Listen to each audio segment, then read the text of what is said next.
শুধুমাত্র নুন আর গোলমরিচ, আর কিচ্ছু লাগবে না এই চিকেনটা বানাতে। হ্যাঁ, একদম সত্যি কথা বলছি। এখানে আমি শুধু একজনের মানে আমার মতন কোয়ান্টিটির বানাচ্ছি, তোমরা বেশি বানাতেই পারো। নিয়েছি আলু, বিনস, গাজর, ক্যাপসিকাম, মিষ্টি আলু, টমেটো আর কাঁচা লঙ্কা। তোমরা এখানে পেঁপেও অ্যাড করতে পারো। চিকেনের পরিমাণের সাথে সবজির পরিমাণটাও বাড়িয়ে দিতে পারো। নিয়েছি হাফ চামচ মতন বাটার আর গোটা গরম মশলার মধ্যে এলাচ, লবঙ্গ, দারচিনি আর তার সাথে 4-5টা গোটা গোলমরিচ একটু গুঁড়ো করে ফোড়ন দিয়ে দিলাম।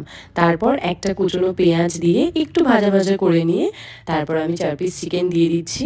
চিকেনের সাথে পেঁয়াজটা একটু ভাজা ভাজা করে নিতে হবে 5-6 মিনিট মতন। তারপর আমি এখানে দিয়ে দিচ্ছি একটুখানি আদা বাটা, একটুখানি রসুন বাটা। পুরো রান্নাটাই আমি 1 চামচ বাটারেই করব। আর এটা কিন্তু ভীষণই হেলদি একটা অপশান। ছোট বাচ্চা থেকে বয়স্ক পর্যন্ত সবাই এটা খেতে পারে। এর আগেও দুটো চিকেন স্টিউয়ের রেসিপি শেয়ার করেছি, তোমাদের খুবই পছন্দ হয়েছে, আশা করি এটাও পছন্দ হবে।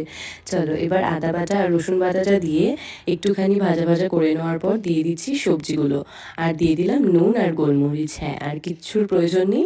এবার আরও 5-7 মিনিট মতো নাড়িয়ে যতটা পরিমাণে তোমাদের জল প্রয়োজন, মানে যতটা স্টিউ তোমরা রাখতে চাও ততটা জল দিও। সব একসাথে ভালো করে মিশিয়ে নিয়ে এবার ঢাকা চাপা দিয়ে ঠিক 15 মিনিট মতন একদম লো ফ্লেমে করে দিয়ে এটাকে ফুটতে দেবো, তাহলেই রেডি হয়ে যাবে একদম।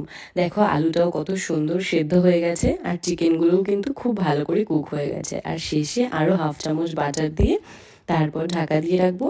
আর খাওয়ার সময় একটু গোলমরিচ গুঁড়ো, একটু বাটার দিয়ে সার্ভ করে নিলেই রেডি এই চিকেন স্টিউ। এটা কিন্তু খেতে ভীষণই ভালো লাগে, মুখে স্বাদ না থাকলে এই চিকেন স্টিউটা মুখে স্বাদও ফিরিয়ে আনবে। কেমন লাগলো অবশ্যই কমেন্টে জানিও। বাই।